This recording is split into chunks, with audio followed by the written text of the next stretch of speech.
Auditor mains के अच्छे answer writing program में आपका स्वागत है। आज भी हम बीपीएससी ऑडिटर मेंस के लिए करेंट अफेयर्स के ही इम्पोर्टेंट टॉपिक लेकर आए हैं। नई शिक्षा नीति NEP 2020 जो लागू हुए हैं उसके प्रश्न के अनुसार आंसर को करते हुए चलेंगे। उसमें देखेंगे प्रश्न में राष्ट्रीय शिक्षा नीति 2020 की मुख्य विशेषताओं पर चर्चा कीजिए और यह बताइए कि यह भारतीय शिक्षा प्रणाली में कैसे समग्र परिवर्तन ला सकती है। ठीक है, उसमें पूरा डिटेल्स के साथ समझते हुए चलेंगे कि नई शिक्षा नीति क्या है और नई शिक्षा नीति 2020 में 5+3+3+4 क्या है और आगे की राह क्या होगी, ये सब सारी बातों को देखेंगे। आइए चालू करते हैं। अच्छा लगे तो लाइक तो बनता ही है दोस्तों, बहुत मेहनत लगता है वीडियो बनाने में और कुछ आपके लाइक समझ आ जाए तो सब्सक्राइब भी कर सकते हैं। आप ही के भाई का चैनल है। ठीक है, आइए देखें। बीपीएससी ऑडिटर मेंस के करंट अफेयर्स का सेक्शन चल रहा है और बहुत अच्छे से चल रहा है। जो लोग अभी भी नहीं जुड़े हैं ज़रूर जुड़िए और अपने तैयारी में 4 चांद लगाइए दोस्तों। ठीक है, प्रश्न आपको बता दिया गया। राष्ट्रीय शिक्षा नीति 2020 की मुख्य विशेषताओं पर चर्चा कीजिए। प्रश्न को समझना है पहले। ठीक है, और यह बताइए कि यह भारतीय शिक्षा प्रणाली में कैसे समग्र परिवर्तन ला सकती है। मैं पूरी बातों को आपको समझा दे रहा हूँ। राष्ट्रीय शिक्षा नीति क्या है और आपको अपने अनुसार जो है इसमें आंसर को लिखना है। ठीक है, समझना है, समझते हुए चलना है। आइए देखें कैसे शुरुआत कर सकते हैं। किसी भी देश के विकास में वहाँ के निवासियों की शिक्षा महत्वपूर्ण भूमिका निभाती है। ठीक है, जिस देश में शिक्षा का स्तर मजबूत होगा वह देश तेज़ी से तरक्की की दिशा में बढ़ेगा। आज भी भारत एक विकासशील देश बना हुआ है। इसका सबसे बड़ा कारण है शिक्षा नीति पर ध्यान न देना। देश में अंतिम बार शिक्षा नीति वर्ष 1986 में बनाई गई थी और वर्ष 1992 में इसमें संशोधन किया गया था। तो ये तो पीटी के लिए आपका हो ही गया। ठीक है, यह नीति कमियों से भरी हुई थी। इसके बावजूद इस पर ध्यान न देना देश के विकास में बाधक बना हुआ था। लेकिन भारत सरकार ने लगभग 3 दशकों के अंतराल के बाद कब लाया था शिक्षा नीति, तो डेट तो आपको बीपीएससी का पीटी दे रहे हैं तो उसके लिए भी ज़रूरी है। ठीक है, 29 जुलाई 2020 ईस्वी में राष्ट्रीय शिक्षा नीति यानी कि NEP नेशनल एजुकेशन पॉलिसी की घोषणा की, जो कि पुरानी शिक्षा नीति से बेहतर और असरदार नज़र आती है। ठीक है, अब क्या है ये भारत की नई शिक्षा नीति 2020, इसको देख लेते हैं, समझ लेते हैं। पहले मानव संसाधन विकास मंत्रालय के अंतर्गत शिक्षा नीति को चलाया जाता था, लेकिन नई शिक्षा नीति 2020 लागू होने के बाद इस मंत्रालय के नाम को बदलकर शिक्षा मंत्रालय कर दिया गया। सब लोग पढ़े भी होंगे, जानते भी होंगे, लेकिन आपको समझते हुए चलना है। अगर मेंस में भी लिखना है तो आपको समझना तो पड़ेगा ही दोस्तों। ठीक है, यह नीति उच्च शिक्षा को अपनी भाषा में पढ़ने की स्वतंत्रता देने के साथ ही बच्चों को कला और खेल कूद के क्षेत्र में बढ़ावा देती है।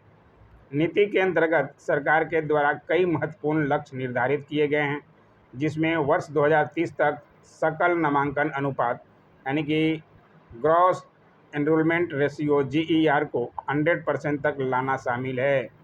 नामांकन 100% तक लाना शामिल है। शिक्षा के क्षेत्र पर केंद्र व राज्य सरकार की मदद से GDP का 6% हिस्सा व्यय करने का भी लक्ष्य निर्धारित किया गया है। नई शिक्षा नीति 2020 के अंतर्गत शैक्षणिक संरचना को 5+3+3+4 में डिजाइन किया गया है। तो अब ये देखेंगे कि 5+3+3+4 आखिर है क्या। ठीक है, तो इसको भी समझ लीजिए कि नई शिक्षा नीति 2020 में 5+3+3+4 क्या है, इसको भी समझना ही पड़ेगा, तभी आप का जो है आंसर अच्छा माना जाएगा। ठीक है, पुरानी शिक्षा नीति का पाठ्यक्रम 10+2 के आधार पर चलता था, लेकिन नई शिक्षा नीति 2020 की शैक्षणिक संरचना 5+3+3+4 के हिसाब से की गई है। ठीक है, इस नीति को बच्चों बच्चे की 3 से 8 और दूसरा 3 में 8 से 11 और तीसरा 3 में 11 से 14 और चौथे 4 में 14 से 18 उम्र के अनुसार 4 अलग-अलग हिस्सों में विभाजित किया गया है। पहले हिस्से में प्राइमरी से द्वितीय कक्षा, दूसरे हिस्से में तीसरी से 5वीं कक्षा, तीसरे हिस्से में 6ठी से 8वीं कक्षा और चौथे हिस्से में यानी कि +4 का मतलब है 9वीं से 12वीं कक्षा को शामिल किया गया है। उम्मीद है समझ में आ गया होगा। तो लाइक बटन तो बनता ही है दोस्तों, अभी भी नहीं किए हैं तो कर दीजिए लाइक बटन और समझिए और अपनी तैयारी में 4 चांद लगाइए। अब देखें प्रश्न के अनुसार नई शिक्षा नीति 2020 की मुख्य विशेषताओं और इसका महत्व क्या है, भारत पर क्या प्रभाव पड़ेगा, ठीक है, उसको समझते हुए चलना है। यानी कि प्रारंभिक वर्षों के महत्व को पहचानना।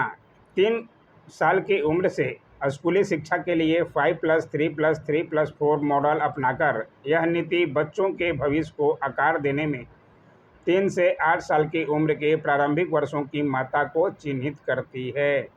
ठीक है, नई शिक्षा नीति में स्कूली शिक्षा का एक अन्य महत्वपूर्ण पहलू हाई स्कूल में कला, वाणिज्य और विज्ञान स्ट्रीम के सख्त विभाजन को भी तोड़ना है।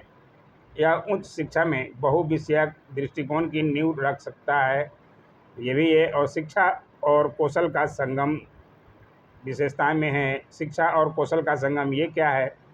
इस योजना का एक अन्य प्रशंसनीय पहलू इंटर्नशिप के साथ व्यावसायिक पाठ्यक्रमों की शुरुआत है।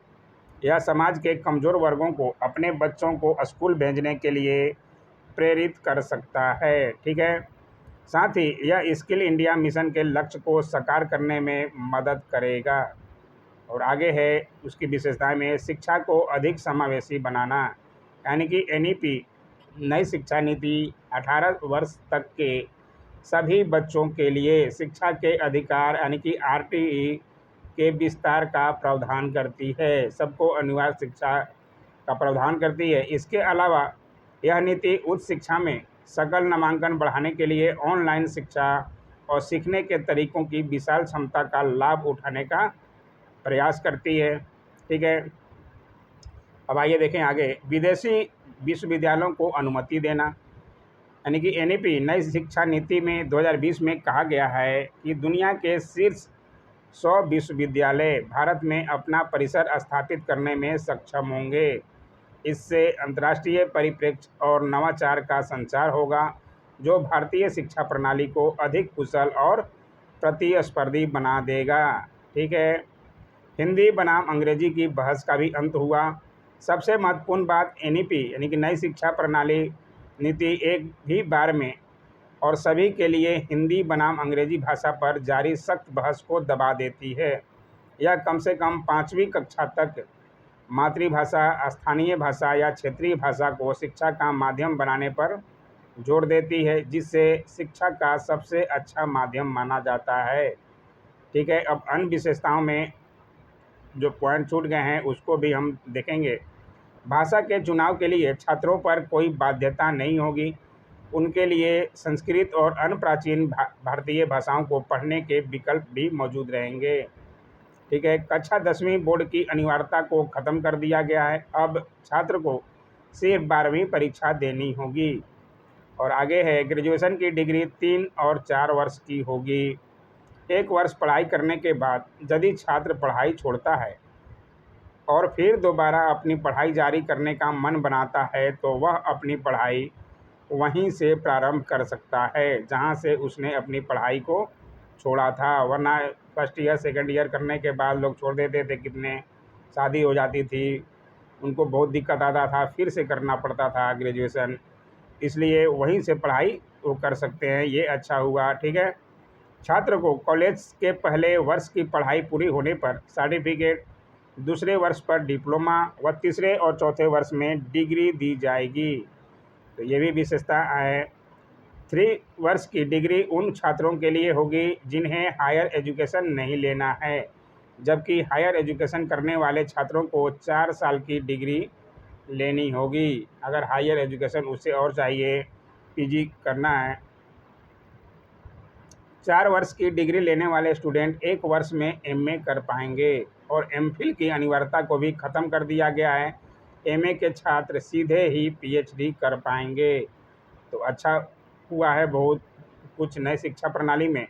यदि कोई अपने कोर्स के बीच में से किसी दूसरे कोर्स में शामिल होना चाहता है तो वह सीमित समय के लिए ब्रेक लेकर अपना कोर्स बदल सकता है। और आगे है, स्कूली बच्चों को खेल कूद, योग, नृत्य, मार्शल आर्ट, बागवानी समेत अन्य शारीरिक गतिविधियों से जुड़ने के लिए प्रोत्साहित किया जाएगा।